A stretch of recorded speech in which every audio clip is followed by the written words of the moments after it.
Hi Savers! Now today I'm super excited because I'm going to be showing you how to organise your fridge to help you save time and of course money. Now I'm going to be doing that with the help of Hisense and professional home organiser Sue Spencer from alifemoreorganised.co.uk. We're going to have a look at her fridge and she's going to tell me how I can sort mine out. Hi Sue, thank you for joining me today. Very much appreciate it. So tell me, why is it important for us to have a well-organised fridge? Well, I think it's lovely to have a well-organised fridge because one, it just looks really nice and you see lots of them on the internet looking great. But there are some really practical things as well. So the first thing is you can see everything in there, which means that you're more likely to be able to use things. So there's less food wastage, which is going to ultimately save you some money. But also storing things in the right way, it means you're keeping your food fresher for longer, so you're not going to be eating anything that's maybe not quite as good as it should be, and also the fridge is going to be cleaner overall because there's going to be nothing in the back festering away that's going to be a nasty shock. Definitely. I think there's going to be some nasty shocks in my fridge. A little bit worried about that. Okay, so what do we do first? First of all, you need to have a think about what's in your fridge. So I really recommend doing something like a bit of a fridge audit. And being trained by Marie Kondo, I like to do it the KonMari way, if you like. So before you even try and get it looking like mine, you need to know what you've got. So empty everything out, which might seem a bit shocking, but I really suggest you do this before you do a weekly shop, because it tends to be a slightly at its emptiest state then, so you're not going to be piling everything out. So if you empty things out onto a worktop and then group them into similar objects, or as Marie Kondo would say, into different categories, or your fresh meat and fish in one area, you'd have your fruit and veg in another area, your dairy stuff, cheese and milk and yogurt. Okay, so we get it out of the fridge and we organise everything into kind of food categories. And they're just like the same ones you'd find in supermarkets, you know, your fruit and veg aisle, your meats, your fishes, that kind of thing. All right, so I get it all out. Firstly, what do I do? I'm looking at it all on the counter. What do I do? Right, the simplest thing to do first is a date check. So look at all the little date labels that you've got on there, and if it's out of date, now I'm not the food police, but I would recommend don't eat anything that's out of date. That's an immediate, I probably don't need to be having this in my fridge anymore. And then you can look at jars, and you know, butter's quite one that goes quite often without you realising. Pesto sometimes says on it it'll last 2 weeks. Branston pickle, for example, will last 6 weeks. But how do you know what you were doing when you opened it 6 weeks ago? So what I really recommend you do, you write on the label. I don't know if you can see that. Oh, that is genius. But all I've done is written, you know, 20th of the 6th. I opened that in June. Sometimes I might write 6 weeks next to it to remind me. But I'll know sort of come the end of July, probably shouldn't be in the fridge anymore. That's clever, because I think there's a good money saving tip there. Like, if you don't do that, I'm really guilty of it. I'll just think, oh, I've got that in the fridge. Get home, something will be off. And then what I'll do is I'll end up running to like a local kind of express store. And then I've spent double the amount I would normally. And all those little shops really add up. That is a great tip. Do you know what? I'm going to go and get a jar out of my fridge and I'm going to see this now. Sun-dried tomatoes. I don't even know how long they last. 7 days. Okay, so I definitely know that I bought this yesterday. So that means we are looking at a date of, I'm going to go for 20th. There we go. Perfect. Right, that's going back in now. I've got the marker pen on there. Excellent. A lot of the tips I give, you can use around the house. So it's about just adopting simple things, and you can use that upstairs in the bathroom on your toiletries. You know how toiletries have a little jar on the label? That makes sense. Are there any other tips you've got for us? Okay, so when you're doing that initial check of what's in your fridge, once you've done the date check, I would then go back and look at the jars and the ingredients and stuff. And there are going to be things in your fridge that you've had in there for a while that maybe you bought for a one-off recipe that you haven't gone back and reused. So I made hummus at one point because I saw the little menu card in one of the supermarkets. So I thought I'd give that a go over lockdown because I had time. I am never ever going to use a jar of tahini again. To be fair, my hummus didn't go down particularly well. But it was in the fridge, and you know, make that decision there and then that it's not something I'm going to use. It doesn't need to take up valuable space, and get rid of it there and then. The other thing is, as you're putting stuff back in, and we'll go into this, just make sure that you're storing things vertically wherever possible to maximise that space. And I guess with things, if you are going to make a decision on something, you could also make the decision like, right, this week I'm going to meal plan things with tahini. I'm trying to think off the top of my head, salad dressing. You can do tahini salad dressing, or you can do a bit on cauliflower. But do you know what I mean? You can make that. So it's more about just saying, right, I'm either going to use this or I'm going to bin it. That's what I'm going to do. So Hisense have done a really great infographic to go along with this, but it's what I think a lot of our mums maybe have already told us, and it's not rocket science at all. But let me show you my fridge and just talk you through it. Please do. The coldest part of the fridge is always going to be the bottom. And we have these cooler drawers or vegetable drawers, or whatever you want to call them, but you always keep your fruit and veg in there if you can. If there's not quite enough space on there, then it's okay to store it on one of the lower shelves of the fridge. Your cold, fresh meat, raw fish, and anything else needs to be in a sealed pack on the bottom shelf of your fridge. Now that's the place where it's going to stay fresh for longer, and it needs to be sealed so you don't get any odours escaping from it. And really importantly, if you're keeping it there rather than somewhere up here where there was space, if the pack gets a little hole in it, you're going to get those nasty gunk coming out. If you're defrosting meat, you defrost it in the bottom shelf and not on the side somewhere, because then it comes up to temperature more evenly and it's better for the meat or the fish. Yeah, perfect. So we've got meat, and then we've got veg, then we've got maybe extra veg, which is what you were saying, or you're saying meat always on the bottom one, aren't you? Meat always on the bottom one. Okay.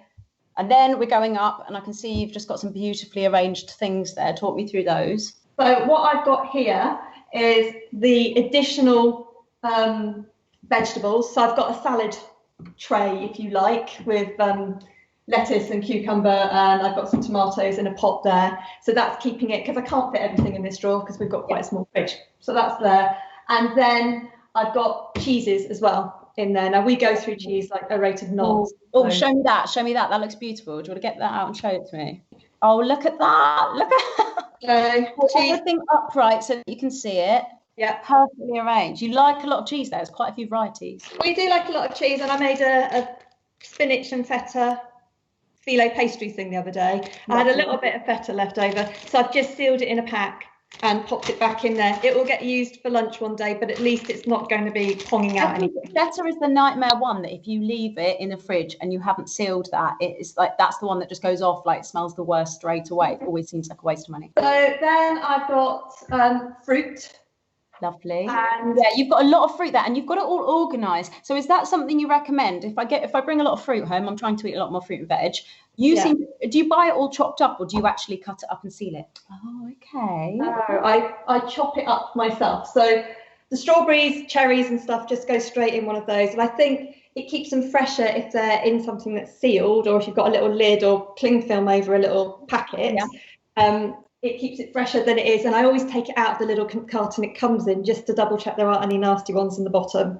You can wash them first. It makes sense, exactly. Doesn't it? And you don't have to use these glass. I think you've got these beautiful glass containers, which are lovely, but you can use, say, here's one I made earlier, like a carton here with a bit of like cling film, or maybe these tubs from the takeaway, which is actually what I do. Dead easy, isn't it? Because if you wash them out, they're perfect, free from the takeaway. And then pineapples and melons and stuff like that. We were ones for buying a pineapple, sticking it in the fridge or sticking it out on the side, and you got to like the next week shopping and no one had cut it up.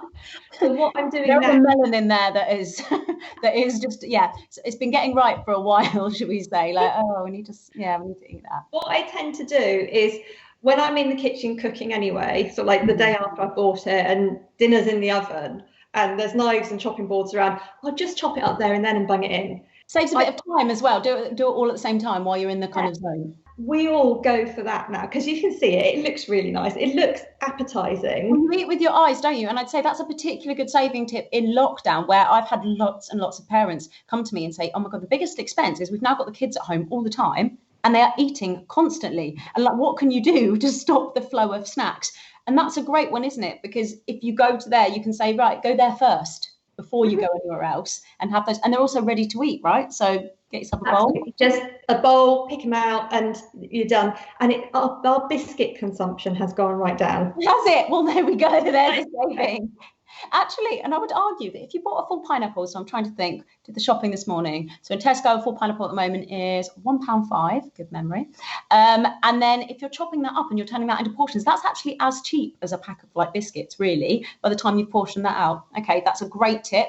Right, hit me with your next shelf. I feel like we're on some sort of like game. This is the next level. So the next shelf is my dairy shelf. So this is all yogurts, creme fraiche, and also eggs on that shelf as well. But with the yogurts, the quick tip here is to make sure that the newer yogurts, just quickly date check them against the ones that are in the fridge and rotate like they do in a supermarket.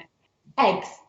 There's always a bit of a debate about whether you should. Yeah, I was going to say, what's your opinion on this? Do they go in there or do they go in the cupboard? So, in the fridge, but on a shelf in the box.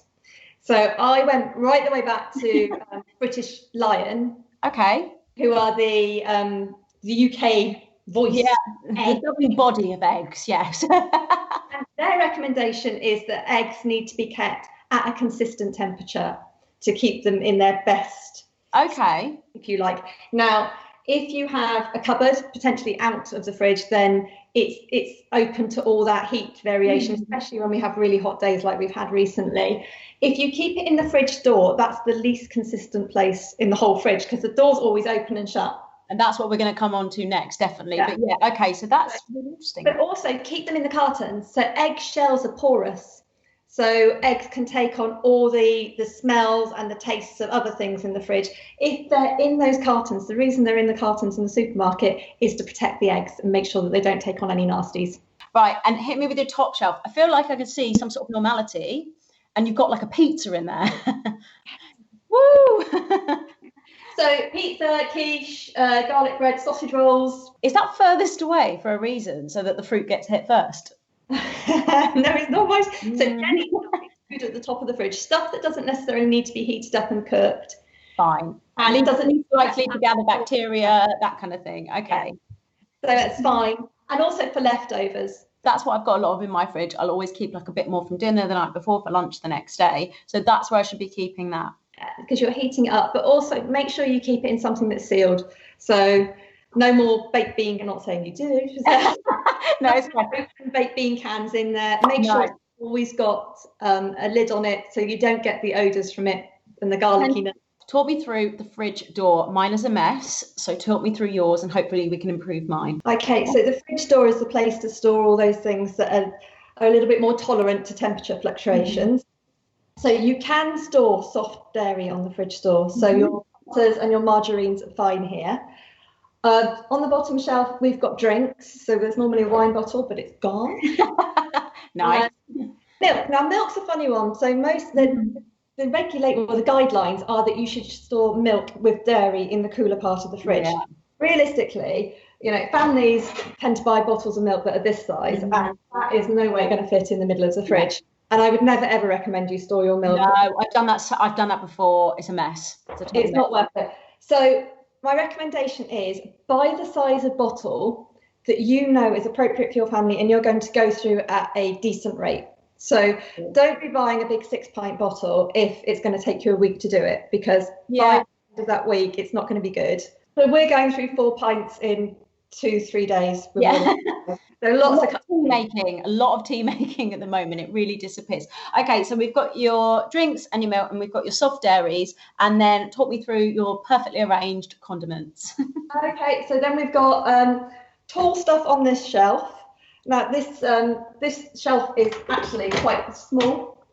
Okay, lovely. So I had the flying tomato ketchup issue. So every time someone opened a fridge door, nothing storing it. So I got something that's slightly taller, and that goes in the fridge door like that. And now I've got perfectly functioning fridge door for these. Originally, all of these were on my top shelf, laid flat, which meant they took up loads of space. I think mine are dotted all over my fridge. It's just in and out. Also, we have a big debate about ketchup in the cupboard or the fridge, big disagreements in our house about that. But okay, so there's also back to that vertical idea, isn't it, about you stacking everything so you can see it, which is what's quite nice about the condiments. Got margarine there. I've got all our jams, pesto, mustard at the top. It's like a little bit less used stuff. Like you still use it a lot, but it's a little bit less used. Okay, and that's where we talked about with the jars, making sure you're writing the right date on them. Is there anything else when you look at your fridge? Is there anything else you think you should be doing? We talked briefly about cleaning it. The one thing you could do is if you do an audit, like we said right at the start, and get everything out, wash down all the shelves with soapy water or a mix of bicarb and yeah, water. perfect, easy, cheap ingredients. And then every week before you go shopping, do your quick check of what's in your fridge, because that's going to inform what you need to put on your shopping list. It will help you do that meal planning. And when you're doing that, if you've got little tubs that you've got things stored in, it's really easy just to lift them out, wipe the shelf with a wipe. And then also, the fridge doesn't get as dirty because all the crumbs and stuff fall inside those little tubs. So you just wipe those around. I don't have a very big space for this in this fridge, but this bit of the shelf here on the door is my use this first bit. Oh, okay. So you've created your own dedicated section. Okay. And what do you normally put in there? So if I've got like avocados, with students, we go through avocados at a rate of not very popular, isn't it? Like, like 2 a day minimum. Yeah. Okay. So when I bring new ones in, the ones that need using up first go there, lemons go there, anything, fruit and veg like that, I think actually we need to be using that first, goes up there, and we always grab it from the door first. So Sue, why is it important for us to keep everything on different shelves? Well, it really helps when you're keeping things on the right shelves, because it helps to make sure that your food stays at the right temperature, stays fresher for longer, which means it lasts for longer for you. But the really good thing about the Hisense fridges is they've got this total no frost technology, which ensures that all the air circulates really coolly around the fridge and keeps the fridge at the right temperature.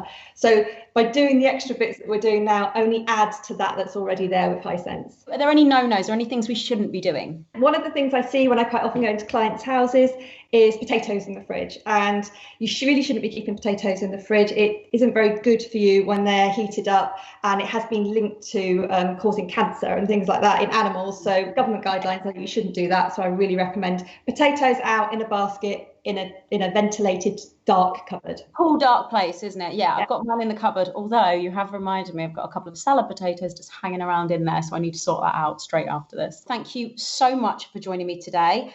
I have loved everything you've told me, and I'm honestly, I can't wait to go and sort out my fridge now. Thank you very much for being with us. That's fine, I've really enjoyed it. I can't wait to see your fridge. Oh, okay. I feel like a cleaner, calmer person, and if you'd like to see my before, here's what we had. And then now take a look at this. It's perfectly organised. Not quite as good as Sue yet, but I'm working on it. Let me know if you like this video or if you want to see more like this, and I'll see you soon, savers.